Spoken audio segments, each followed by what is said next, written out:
Colossenses capítulo 1, versículo 15. O qual é a imagem do Deus invisível, o primogênito de toda a criação. Capítulo 2, versículo 2.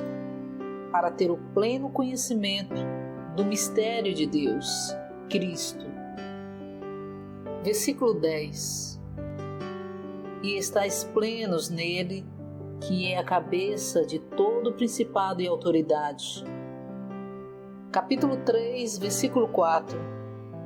Quando Cristo, que é a nossa vida, for manifestado, então vós também sereis manifestados com ele em glória. Quando cantamos e louvamos o Senhor nas reuniões da igreja, podemos amoldar-nos à atmosfera das reuniões. Mas em casa, vivemos segundo a nossa cultura. Por esse motivo, temos forte encargo da parte do Senhor para que todos os santos na restauração do Senhor aprendam de forma prática a tomar Cristo como sua vida e pessoa para substituir a sua cultura. Digo mais uma vez, o objetivo não é abandonar a nossa cultura, é tomar Cristo como nossa vida e pessoa, a fim de substituir a nossa cultura cada dia, cada hora e até mesmo cada instante. Se fizermos isso, de fato viveremos por Cristo e não pela nossa cultura. Talvez você se pergunte, qual é a diferença entre viver segundo a cultura e viver segundo Cristo?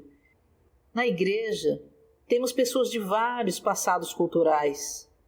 Segundo a sua cultura, alguns santos são abertos, francos e rápidos. É-lhes muito difícil manter qualquer coisa em segredo. Contudo, falta-lhes paciência. Outros com passados diferentes são reservados e discretos. É muito difícil dizer o que se passa dentro deles ou como se sentem em relação às coisas. Outros com outro passado cultural podem ser pessoas virtualmente sem expressão. Você não consegue dizer se estão contentes ou descontentes com você. Mesmo depois que essas pessoas provenientes de culturas diferentes são salvas e começam a buscar o Senhor, elas ainda retêm as características culturais e até mesmo as introduzem na vida da igreja. O problema é que na igreja todos vivem muito mais segundo a sua cultura do que segundo Cristo. Amam o Senhor Jesus, mas ainda vivem pela sua cultura. Independentemente do passado cultural, eles não cedem a Cristo muito espaço em seu interior. Por isso, a vida diária da igreja é ocupada pela cultura em vez de Cristo. É vital que todos tenhamos uma visão acerca da toda inclusividade de Cristo. Ele deve tornar-se tudo para nós no viver diário.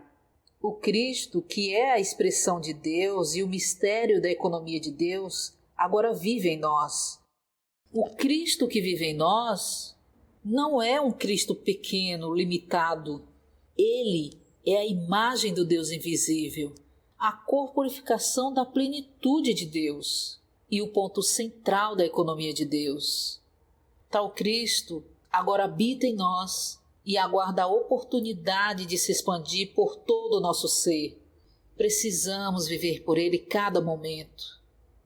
Não devemos dar nenhuma área do nosso viver à cultura.